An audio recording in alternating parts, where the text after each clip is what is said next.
آج میں حیران ہوں، قائد اعظم محمد علی جناح کے ملک میں لوگوں کو استثناء کی ضرورت پڑ گئی؟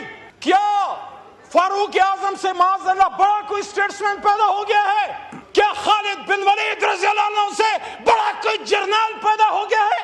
جنگ یرموک میں فاروق اعظم نے جب خالد بن ولید رضی اللہ عنہ کو معذوری کا لیٹر بھیجا، انہوں نے چونکی نہ چرا کی، اور سیف اللہ نے اپنی تلوار لہراتے ہوئے کہا کہ میں خلیفۃ المومنین فاروق اعظم کا حکم مانتا ہوں۔ کیا ہمارا کوئی جرنیل خالد بن ولید سے بڑا ہو گیا جو اس کو استثناء چاہیے؟ استثناء کسی بھی صورت میں کسی مسلمان کے لیے لینا is an Islamic, and according to the preamble of Pakistan, the constitution of Pakistan, the people of Pakistan, when they put their sacred trust in us as a parliamentarian, we are bound by the principle of Islam.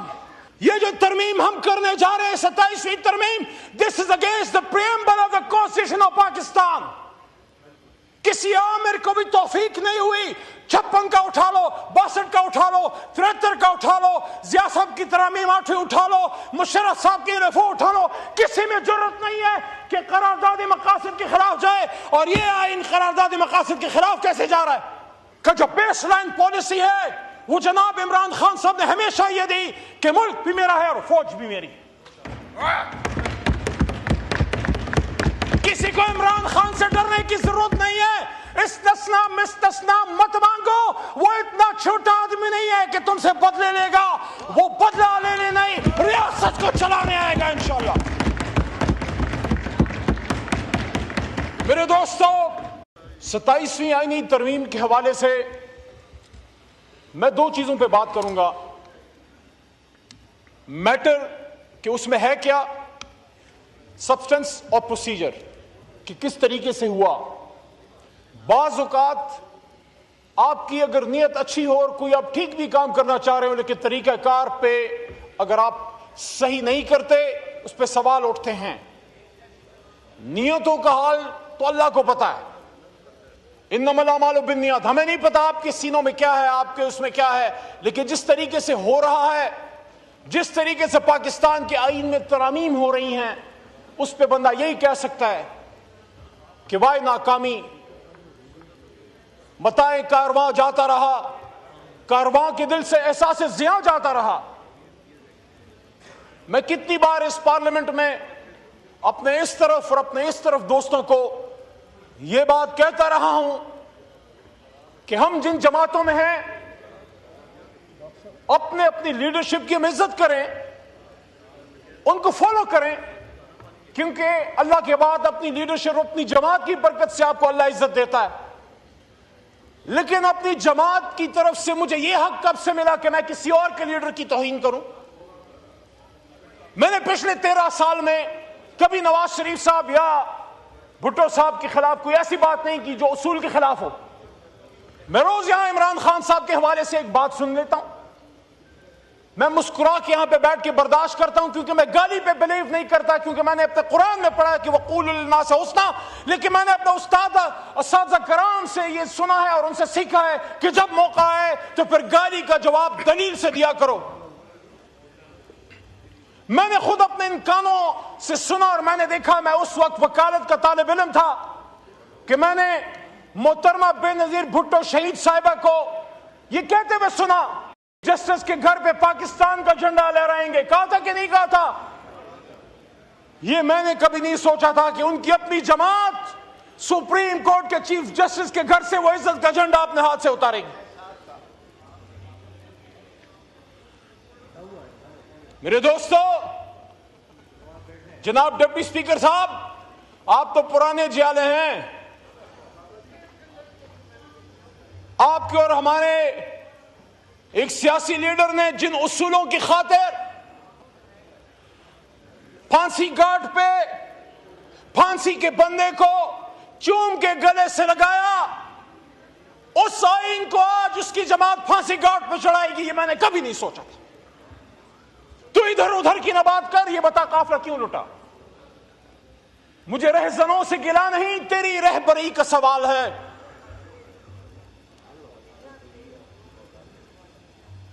جس وکیل نے یہ ملک بنایا تھا قائد اعظم محمد علی جناح ہمارے دشمن ملک کا وزیر دفاع جسونت سنگھ اپنی کتاب میں بابا قائد اعظم محمد علی جناح کے بارے میں کہتا ہے کہ آخری چیکس جب محمد علی جناح نے زیارت ریزیڈنسی میں علیل ہوتے ہوئے آخری چیکس جو انہوں نے کاٹے اس میں سے ایک چیک وہ بھی تھا کہ جب وہ بیمار تھے وہ کھانا نہیں تناول فرما رہے تھے, ان کی اشتہا بند تھی, ان کے لیے جالندھر سے کک منگوایا گیا. انہوں نے پوچھا, انہوں نے بڑے دنوں بعد کرنے لاہی بخش جو ان کے مالش تھے انہوں نے اپنی کتاب میں مائی بردر میں ان کی سسٹر نے بھی کہا, فاطمہ جناب بی بی نے بھی کہا کہ بڑے دنوں بعد میرے بھائی نے تھوڑا سا کچھ کھانا تناول فرمایا اور پھر پوچھا کہ who paid for it. Deputy Speaker صاحب, the founder of Pakistan was asking that who is paying for me when I am dying on my deathbed. He was being told that you are the, sir, you are the Governor General of Pakistan. The state is responsible to pay your expenses. He said no. میں ریاست کے پیسوں پہ عیش نہیں کروں گا. اور آخری جو کچھ چیک کاٹے ان میں سے ایک چیک وہ بھی تھا کہ انہوں نے کہا یہ چیک کاٹو, یہ پیسے اس کو پے کرو اور اس کو واپس بھیجو. آج میں حیران ہوں, قائد اعظم محمد علی جناح کے ملک میں لوگوں کو استثناء کی ضرورت پڑ گئی. کیا فاروق اعظم سے معاذ اللہ بڑا کوئی اسٹیٹسمین پیدا ہو گیا ہے؟ کیا خالد بن ولید رضی اللہ عنہ سے بڑا کوئی جرنیل پیدا ہو گیا ہے؟ جنگ یرموک میں فاروق اعظم نے جب خالد بن ولید رضی اللہ عنہ کو معذوری کا لیٹر بھیجا, انہوں نے چونکی نہ چرا کی اور سیف اللہ نے اپنی تلوار لہراتے ہوئے کہا کہ میں خلیفۃ المومنین فاروق اعظم کا حکم مانتا ہوں. کیا ہمارا کوئی جرنیل خالد بن ولید سے بڑا ہو گیا جو اس کو استثناء چاہیے؟ استثناء کسی بھی صورت میں کسی مسلمان کے لیے لینا is an Islamic, and according to the preamble of Pakistan, the constitution of Pakistan, the people of Pakistan, when they put their sacred trust in us as a parliamentarian, we are bound by the principle of Islam. And according to the constitution of Pakistan in its preamble, the founders of Pakistan are saying wherein the independence of the judiciary shall be fully secured. Number one. اور دوسرا وہ کیا کہتے ہیں, یہ بڑی important ہے.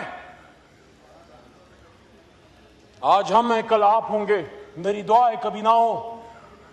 ہم اگر ان کرسیوں پہ آئے, آپ کے ساتھ اگر یہ کسی نے کیا جو آج ہمارے ساتھ ہو رہا ہے, وہاں سے کوئی نہ بولے علی بولے گا, کیونکہ علی کا نام, علی کا کام بولنا اور کھڑا ہونا ہے. Wherein the principles of democracy, freedom, equality, tolerance and social justice as enunciated by Islam shall be fully observed. My Deputy Speaker صاحب, Honorable شاہ صاحب, آپ سے مخاطب ہوں. یہ جو ترمیم ہم کرنے جا رہے ہیں 27ویں ترمیم, this is against the preamble of the Constitution of Pakistan.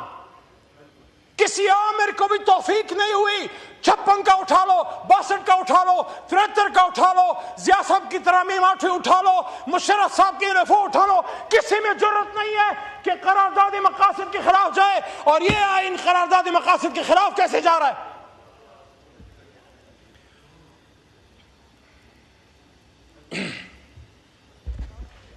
عمر فاروق رضی اللہ عنہ, بس 2 منٹ ایک جلسے میں کھڑے ہیں, ایک مجمع میں کھڑے ہیں اور فرماتے ہیں, سر فرماتے ہیں اے لوگوں میری بات سنو. وہاں سے میرے خیال میں کمی بیشی اللہ معاف کرے حضرت سلمان فارسی رضی اللہ عنہ یا ایک صحابی کوئی اور, لیکن میرا خیال ہے گمان ہے کہ سلمان فارسی رضی اللہ عنہ, وہ کھڑے ہو گئے, بزرگ صحابی تھے. وہ کہتے ہیں ہم آپ کی بات نہیں سنیں گے, آپ کے پاس 2 چادریں ہیں, ہمیں ایک چادر ملی ہے. حضرت عمر فاروق رضی اللہ عنہ نے 227 جو ہمارا آرٹیکل ہے اس کی خلاف ورزی کرتے ہوئے یا اسلام کے خدا نخواستہ خلاف ورزی کرتے ہوئے یا کسی 27ویں ترمیم کے استثناء کا سہارا نہیں لیا. یہ نہیں کہا میں خلیفۃ المومنین ہوں. میرے بارے میں حضرت محمد مصطفیٰ صلی اللہ علیہ وسلم نے فرمایا کہ میرے بعد اگر کوئی نبی ہوتا تو عمر ہوتا. لوگوں لیکن سنو, نبوت کا دروازہ بند ہے, میں تو وہ ہوں. عمر رضی اللہ عنہ جب ایک راستے سے گزرتے تھے شیطان چلا جاتا تھا. انہوں نے یہ نہیں کہا مجھ سے تمہاری جرات, تم مجھ سے سوال کرتے ہو. انہوں نے کہا نہیں میں جواب دوں گا. اور پھر کہا عبداللہ کو بن عمر رضی اللہ عنہ کو کیا آپ جواب دو؟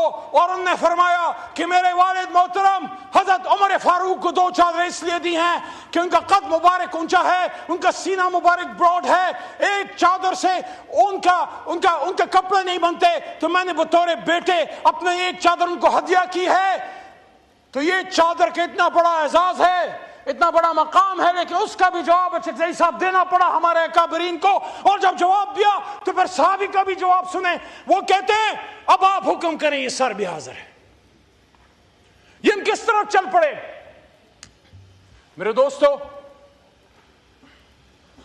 کون ہے اس پاکستان میں جو اپنی پاک فوج کو مضبوط دیکھنا نہیں چاہے گا؟ سلطان صلاح الدین ایوبی رحمہ اللہ کا قول ہے، وہ کہتے ہیں اگر اپنے غدار کو نہیں پہچانتے تو دیکھو جو جنگ کی حالت میں تمہاری فوج کو ٹارگٹ کرے وہ غدار ہے۔ اب ہر کوئی اپنا دیکھ لے۔ ہماری جماعت کا جو بیس لائن پالیسی ہے وہ جناب عمران خان صاحب نے ہمیشہ یہ دی کہ ملک بھی میرا ہے اور فوج بھی میری۔ کسی کو عمران خان سے ڈرنے کی ضرورت نہیں ہے۔ استثناء مستثناء مت مانگو، وہ اتنا چھوٹا آدمی نہیں ہے کہ تم سے بدلے لے گا، وہ بدلہ لینے نہیں، ریاست کو چلانے آئے گا انشاءاللہ۔ میرے دوستو، کہوں گا میں شعر پہ صرف اتنا ہی کہوں گا، کیا تجھ کو سکھاؤں میں تقدیر امم کیا ہے، تجھ کو سکھاؤں میں تقدیر امم کیا ہے، شمشیر و ثنا اول طاؤس و رباب آخر۔ بدقسمتی سے یہاں صرف طاؤس و رباب چل رہا ہے، نہ شمشیر ہے اور نہ ثنا ہے اور نہ قلم کی حرمت ہے۔